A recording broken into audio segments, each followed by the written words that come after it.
What's your big ask? What's your unreasonable ask? Today, we're going to be talking about how, when you're in any conversation, any negotiation, any partnership agreement, you should always have an unreasonable ask. I'm going to tell you how to do it and why this is so important.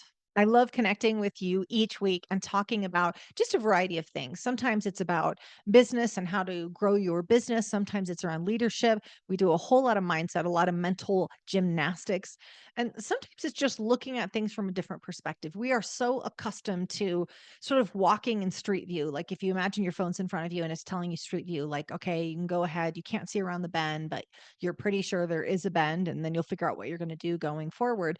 We spend our life in street view, and sometimes this podcast, our conversations each week, I hope that it takes you into satellite view. I hope it takes your perspective and says, okay, you can see farther beyond the bend when you sort of zoom up into satellite view, when you get a chance just to see things from a new perspective, see where that bend is going to take you. That's part of what we do here. And for this week's podcast, I was thinking about a conversation that I had recently with a client, and this comes up a lot, and I always like to bring those conversations to you. The best opportunity for podcast topics and content is really right after you engage with the client. And that's true with me too. I don't have to think about, what am I going to write on? What am I going to podcast on? What LinkedIn articles am I going to write? Because I'm already having those conversations each week. I'm in this what I think is this amazing position. And, a lot of people get to this point and they're like, I'm just going to write books about it. But I am still working directly with clients. I love that I both get to write books about the experiences with clients and the experience in growing business and the experience with mindset, things like that. But I'm also still feeding that knowledge base because every week I work with clients. Every week I work directly or in group coaching environments where I'm still seeing the problems that people face today, the problems that I faced in business, the situations with the market adjustments or the tariffs or the economy change or whatever's going on. I get to see how business still reacts to this day. A lot of people get to this point in their career where they're like, I'm just going to write books about it. I'm going to teach a course at the university. I'm just going to keynote about it. But I still love working with people. Still love people. I still love understanding what people are running into, what you're running into, and then just saying, okay, how would I help them navigate around this? And when I see themes, and there's nothing new under the sun, especially not when it comes to running businesses and running our lives. Like it's just some iteration of the same problem. When I see these themes, I bring them to you. I say, hey, here's this thing I keep seeing, and I want you to benefit from it too. So, we're going to share about having a big ask today. So, I'm going to share a couple of stories as it relates to this, but one was with someone, and he's a service provider. And he was talking to a client about, hey, we might be able to do this project, and it would involve, like, I think it was 5 strategy sessions, right? And they'd already kind of teed up that conversation. He had teed up that conversation, and the meeting was going to be at the end of the week. And I said, okay, talk to me about what the offer is. And he said, well, we already talked about these 5 sessions and what it would look like and loosely what the deliverables are, but I'm really going to lay them out totally on this call. It's really like a pitch call. Um, and let's see if we can move it ahead. I said, okay, so you're ready for him to sign right on the dotted line at this moment. Yes, great. I want to come back to a point in sales, which is time kills all deals.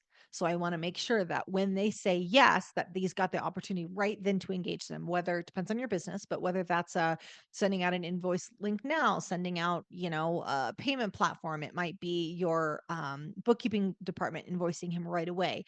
But when someone says yes, you want to move it ahead right away. So that's a sales piece. But for the purposes of our conversation today, I said, okay, it sounds like he's likely to say yes already on this 5 session thing, right? And he said, yeah, I give it about 70% probability. Great. What's your big ask in that conversation? And he said, what do you mean?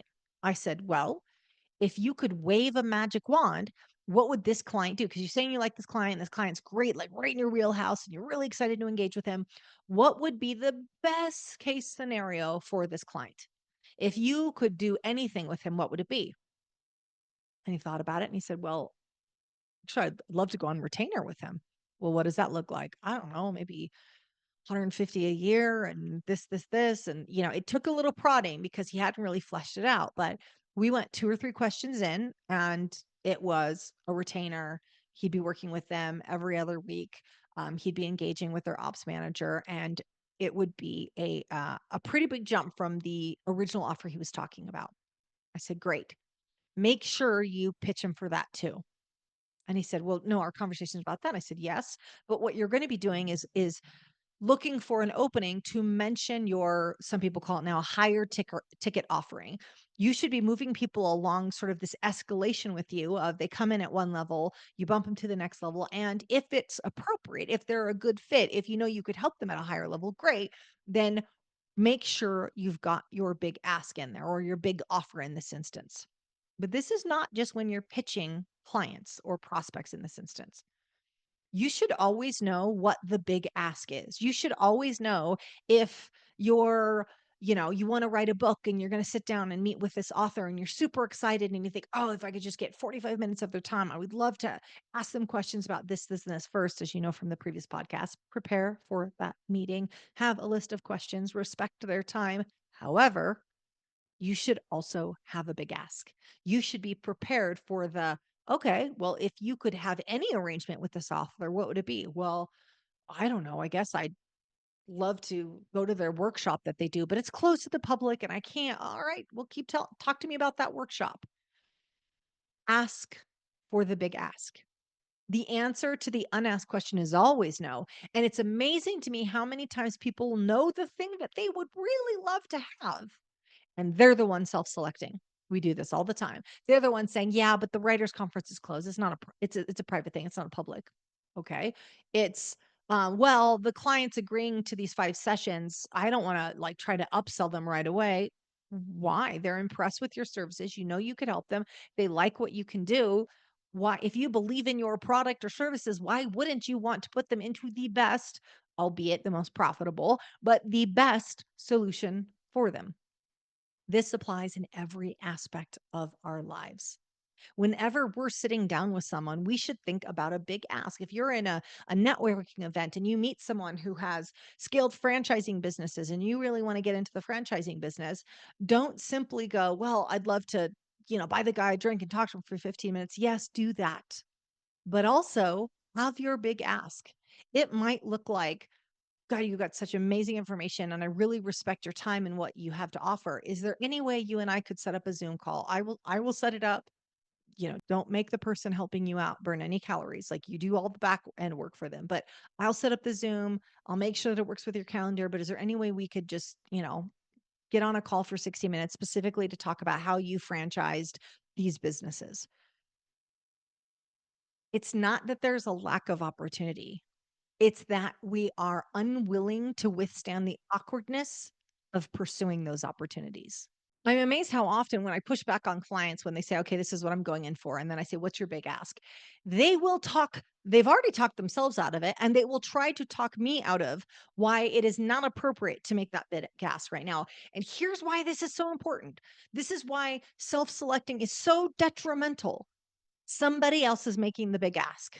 Somebody half as good as you, somebody who could serve them half as well as you, is going to make the big ask, is going to pitch them, is going to have some crazy wild request. And there's a chance they're going to say yes. And then you're going to stand there on the sidelines and you're going to go, why that guy? Way better than he is. Better author, speaker, advisor, consultant, coach, personal trainer, whatever it is. I'm a better accountant. I don't care what it is. But when you're wondering why people half as good as you pass you, it's because they had the courage to make the big ask. They had the audacity to say, hey, would you mentor me? Would that be possible? Hey, is it possible for us to go and have a cup of coffee and me ask you some questions? Again, respect their time, because the amount of people that will ask you, can I just pick your brain for a minute? I have had that question multiple times when someone, through my whole career. When someone looks like they will respect my time, and this is important, they take notes while I'm talking. So it doesn't have to be like awkward in how you do it. Well, it's going to be a little awkward, but that You want to show this person that could potentially mentor you or help you. You want to show that I respect and value your time and attention. And here's how I'm going to, I'm going to pay it forward, or I will be concise in my questioning, or I'll respect your time or your schedule. Like there's ways to do this well, but the opportunities that you're looking for, you're not being removed from them. You're removing yourself from them. And I know that is a tough pill to swallow for many, but so often I'm not seeing people take swing after swing after swing and missing. What I do see is people preparing to swing, preparing to swing, preparing to swing. They're not coming back going, man, I swung at everything and I struck out. No, no, no, no, no. You stood at the plate and you waited for the conditions to be perfect before you took the bat off your shoulder. And I am guilty of this as well.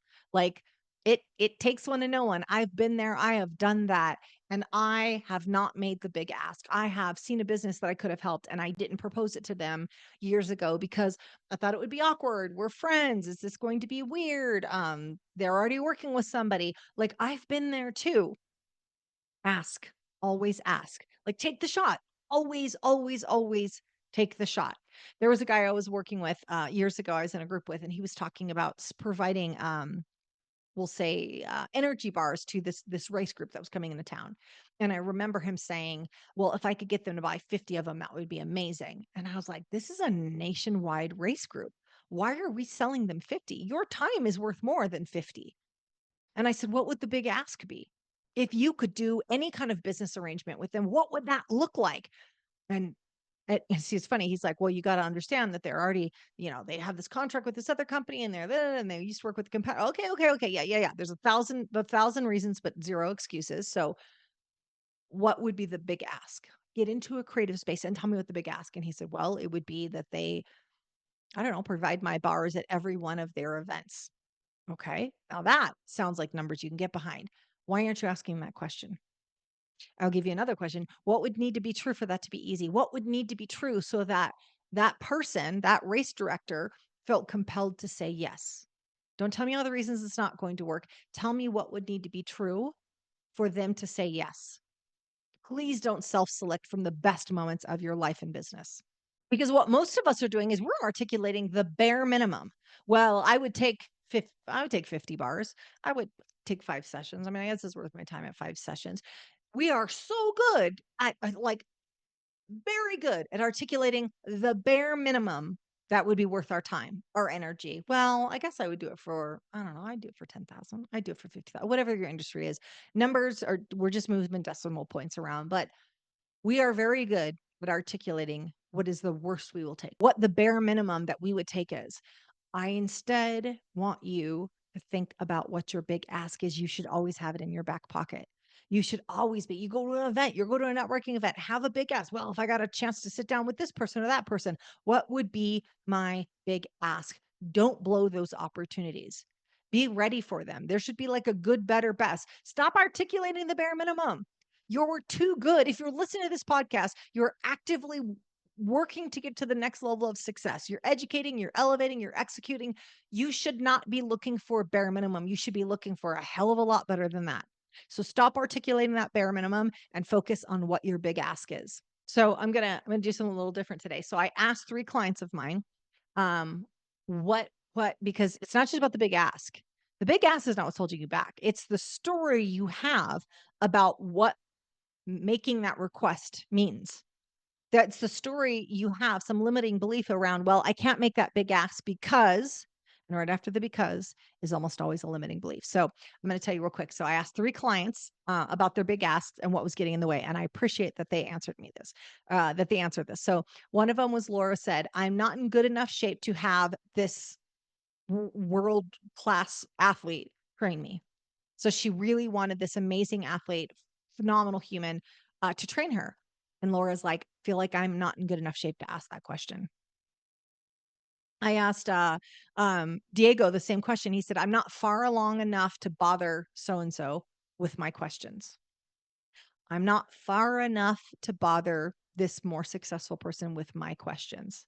What a great way to guarantee you'll never be far enough, because it's not a distance thing. That's a mindset thing. That's not a distance thing.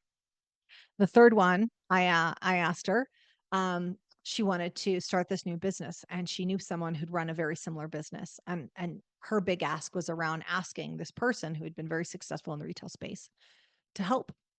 And I said, well, what's holding you back? Because the big ask is if you can withstand the awkwardness of asking the question, fine. But what story do you believe about why you shouldn't ask that? And she said, because my questions would be too basic for someone like him. They would be too rudimentary. We all do this. I hope in sharing these three people's responses, which I love. In fact, we're gonna do a series. I'm kind of letting a little bit out of the bag here, but we're gonna do a series where I interview some of my clients and some of the people that are in the mastermind and just hearing their wisdom and their insight and the things that they learn. It's amazing. They're just awesome humans. But I'm so glad that they gave me those three answers because I'm sure you heard one of those in yours. I'm sure that one of those resonated with you and you're like, "Oh, I'm not far enough along. I'm too slow of a runner to ask, my friend who competes in marathons to train with me." They might be dying for you to ask, like, "Oh God, if Sarah would just ask, I would love to train with her." But Sarah never asks. Stop self-selecting. If someone's not telling you no, you're not making enough big asks. So this week, I want you to think about it. I want you to think, what big ask could you make in life? Is it in fitness? Is it in finance? It's this guy that's great at investing in crypto, and I just want to sit down and ask him a few questions. Make your big ask. If people are not telling you no, you're not asking nearly enough.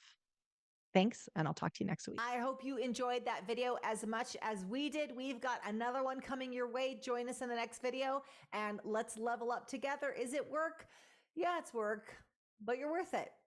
Let's get into it.